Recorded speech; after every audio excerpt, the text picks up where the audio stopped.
Hello aspirants, स्वागत है आप सबका Murari Lal GS research centre पे। अगर आप एसएससी सीएचएसएल एग्ज़ाम की तैयारी कर रहे हैं then you can follow this practice set given. इस इंग्लिश प्रैक्टिस सेट के द्वारा हम कुछ इंपॉर्टेंट प्रीवियस ईयर क्वेश्चंस को प्रैक्टिस करेंगे which is based on various topics like active and passive voice, grammatical error type, synonyms, antonyms and many more. तो चलिए, अगर आप इस चैनल पे नए हैं then Murari Lal GS research centre को डेफिनेटली सब्सक्राइब करें, बेल आइकन को हिट करना ना भूलें। वीडियो अच्छा लगे तो लाइक एंड शेयर करें। Let us begin the class now without wasting our time. तो सबसे पहले हमें क्या करनी है, इंस्ट्रक्शन को अच्छे से पढ़ लेना है, ठीक है। तो चलिए इंस्ट्रक्शन को पढ़ते हैं। Select the option that correctly expresses the following sentence. This following sentence in passive voice, ठीक है। सो क्लियरली आपको इंस्ट्रक्शन में कह दी गई है कि दिए गए इस सेंटेंस को आपको पैसिव वॉइस फॉर्म पे ट्रांसफॉर्म करनी है।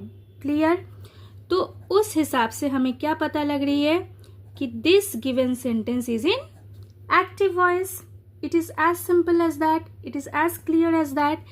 इससे हमें इसको कैसे ट्रांसफॉर्म करना है, एक्टिव वॉइस से पैसिव वॉइस पे करना है, ठीक है। तो चलिए आंसर करने से पहले कोर ग्रामेटिकल कॉन्सेप्ट को समझते हैं in related to this particular question type. एक एग्जाम्पल को पहले देख लेते हैं। तो चलिए एस्पिरेंट्स, अभी कोर ग्रामेटिकल कॉन्सेप्ट को अप्लाई करते हैं, एग्जाम्पल के द्वारा पहले समझते हैं, फिर इसको आंसर करने की कोशिश करेंगे। तो चलिए एग्जाम्पल ले लेते हैं इसी क्वेश्चन टाइप के जैसा, ठीक है। Mohan will complete the work, ठीक है। Clear? This is given in active voice, ठीक है। अब जैसा कि आपको क्वेश्चन में भी कहा गया, आपको एक्टिव से पैसिव में बदलनी है, ठीक है। तो चलिए एक्टिव टू पैसिव ट्रांसफॉर्म करते हैं without changing the meaning of the sentence. मतलब सेंटेंस का मतलब चेंज नहीं होना है, सिर्फ इसका स्ट्रक्चर और फॉर्म हमें बदल देनी है, ठीक है।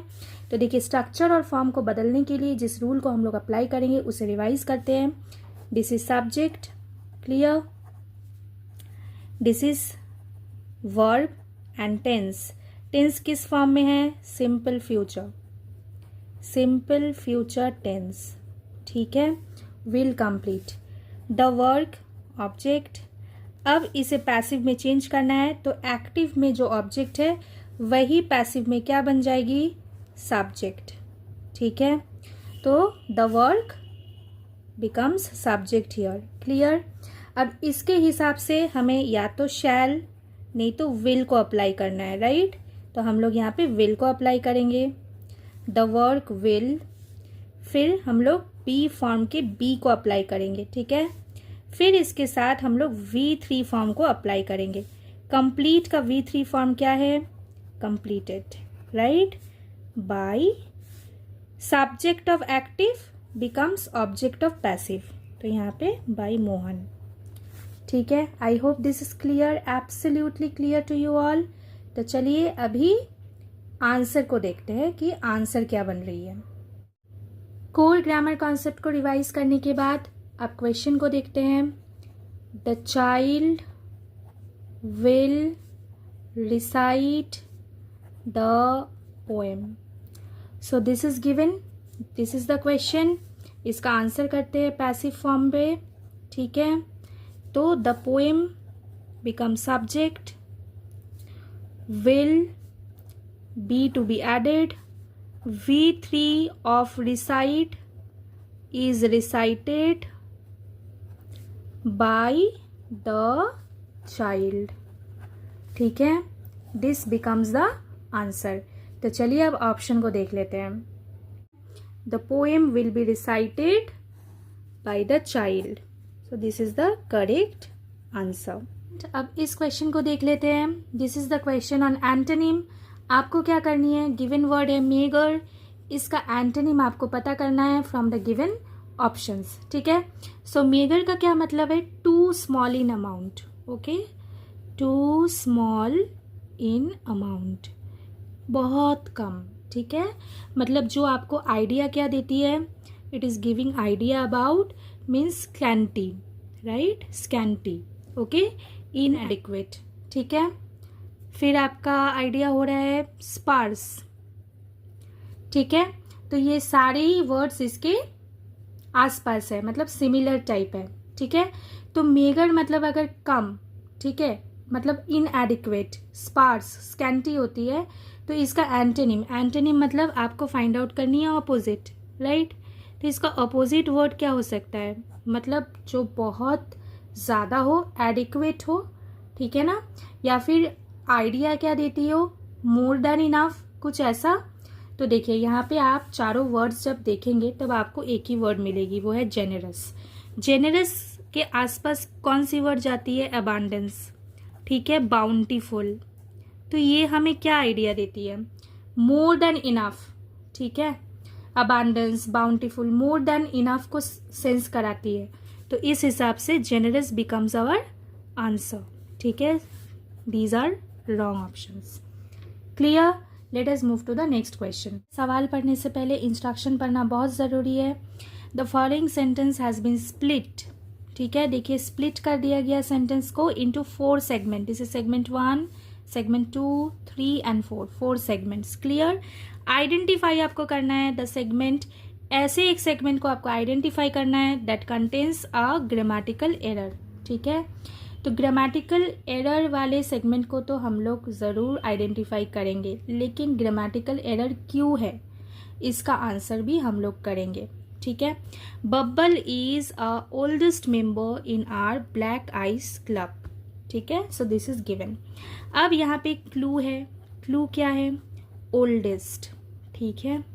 तो ओल्ड से बनता है ओल्डर, फिर आपका बनता है ओल्डेस्ट, कंपैरिजन ऑफ एडजेक्टिव्स, ठीक है। क्लियर। तो जब कभी भी आप ओल्डेस्ट को अप्लाई करते हैं, मतलब डिग्री ऑफ कंपैरिजन में आप क्या आइडिया देते हैं कि ये हाईएस्ट क्वालिटी बता रही है, right, highest degree of quality. इसे बताने के लिए तो हम लोग सुपरलेटिव डिग्री को अप्लाई करते हैं, ठीक है। तो सुपरलेटिव डिग्री है ओल्डेस्ट, राइट। तो देखिए ओल्डेस्ट यहाँ पे अप्लाइड है, तो रॉन्ग इसी पोर्शन पे है, क्यों, क्योंकि ये जो इसको डेफिनाइड आर्टिकल दी होना चाहिए था, ठीक है। डेफिनाइड आर्टिकल क्या अप्लाई होना चाहिए था, the, so the oldest. Clear. तो यहाँ पे द होना चाहिए था। आई hope this is absolutely clear. तो देखिए इस पोर्शन पे आपका एरर है, ठीक है। So this is our correct answer. Okay, I hope this is absolutely clear.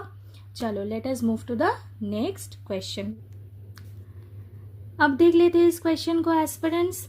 We will go to Spain this summer, will we? Select the option that will improve the underline part, this is the underline part of the sentence, ठीक है। इसे हमें improve करना है सही option के साथ, clearly instruction given, ठीक है। अब देखते हैं ग्रामेटिकल नॉलेज को अप्लाई करते हुए इसको आंसर करने की कोशिश करते हैं, ठीक है। पहले क्लू ढूंढते हैं। देखो विल गो, इसका टेंस देख लेते हैं पहले, ठीक है। टेंस किस फॉर्म में है, सिंपल, फ्यूचर टेंस, राइट।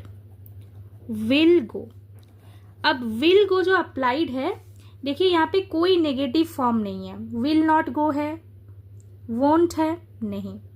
सो यहाँ पे स्टेटमेंट क्या है, पॉजिटिव, ठीक है। जब पॉजिटिव स्टेटमेंट हो, ठीक है, तब हमें टैग क्या लगानी है, नेगेटिव, ठीक है। आपको मतलब विल नॉट, ठीक है। अब विल नॉट का कॉन्ट्रैक्टेड फॉर्म क्या है, विल नॉट का कॉन्ट्रैक्टेड फॉर्म है वोंट, ठीक है। देखो आपको ऑप्शन में मिल रही है won't we, this is the correct answer, ठीक है। तो देखो यहाँ पे सब्जेक्ट क्या है, वी, इसी हिसाब से यहाँ पे अप्लाई हुआ, ठीक है। इसी सब्जेक्ट को यहाँ पे अप्लाई कर दिया गया, लेकिन इस पोर्शन पे इंप्रूवमेंट है, ये क्या होना चाहिए था, वोंट, ठीक है। Won't we, clear. Will go, won't we, We will go to Spain this summer, won't we? So this is the correct way to apply question tag. Take care. Thank you.